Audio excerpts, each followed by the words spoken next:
आत्माओं का बसेरा। रात का समय था, घना कोहरा चारों तरफ पसरा हुआ था। हवा के झोंके सूखे पत्तों को उड़ाते हुए अजीब सी सरसराहट पैदा कर रहे थे। चंदन और रवि, दो दोस्त, पैदल एक सुनसान रास्ते से गुजर रहे थे। यह रास्ता सीधे उसी गांव की ओर जाता है जिसके बारे में भूतिया कहानी प्रचलित थी। गांव का नाम था रतनगढ़। चंदन: यार रवि, हमें सच में इस रास्ते से जाना चाहिए। सुना है ये गांव एकदम सुनसान पड़ा रहता है। लोग कहते हैं कि वहाँ आत्माएं भटकती हैं। रवि: अबे छोड़ना, ये सब बुढ़ापे की गप्पे हैं। मैंने कितनी बार सुना कि भूत होते हैं, पर आज तक किसी को देखा नहीं। बस तू डर मत और तेजी से चल। दोनों दोस्त ने महसूस किया कि रास्ते पर अचानक ठंड बढ़ गई थी। चंदन ने गर्दन घुमाकर पीछे देखा, लेकिन वहाँ कुछ नहीं था। गांव में प्रवेश। रतनगढ़ गांव पहुँचते ही दोनों को एक अजीब सी एहसास हुआ।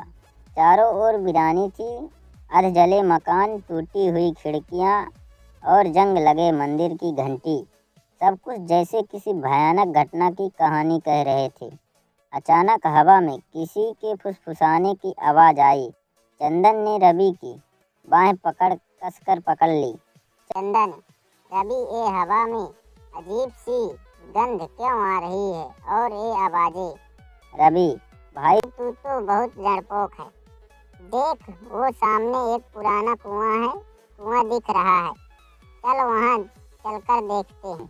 कुएं के पास का रहस्य। दोनों कुएं के पास पहुँचे। कुछ कुएं के अंदर से पानी की हल्की हल्की आवाज़ आ रही थी, लेकिन पानी के साथ एक और अजीब सी ध्वनि गूंज रही थी, जैसे कोई फुसफुसा रहा हो।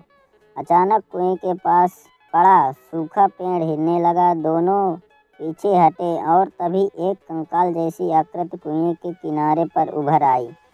भूतिया आवाज़: कौन हो तुम लोग? क्यों आए हो यहाँ? चंदन की सांस अटक गई और रवि भी अब डर चुका था। आकृति धीरे धीरे ऊपर उठने लगी। वह एक अधजला आदमी था जिसकी आंखों में गहरा अंधकार था। आकृति: भाग जाओ, नहीं तो मेरी तरह तुम भी इस गांव में हमेशा के लिए कैद हो जाओगे। सच का खुलासा। दोनों दोस्त बदहवास होकर भागने लगे, लेकिन गांव का हर रास्ता उन्हें उसी कुएं की ओर लौटा रहा था। अचानक गांव के एक पुराने मकान से एक बूढ़ा आदमी निकला, जिसकी आंखों में गहरी पीड़ा थी। बूढ़ा: रुको बेटा, मैं बताता हूँ ये गांव क्यों ऐसा हो गया। दोनों ने कांपते हुए उसकी ओर देखा। बूढ़े ने कहना शुरू किया। सालों पहले इस गांव पर एक तांत्रिक ने काला जादू किया था। उसने आत्माओं को बांधने की कोशिश की, लेकिन खुद ही इस श्राप का शिकार हो गया। तब से हर रात एक गांव आत्माओं का बसेरा बन गया। चंदन: तो हम यहाँ से कैसे निकल सकते हैं? बूढ़ा: कुएं के पास एक पुराना पत्थर रखा है जिस पर मंत्र लिखा है। उसे पढ़कर कुएं में फेंक दो, तभी ये श्राप खत्म होगा।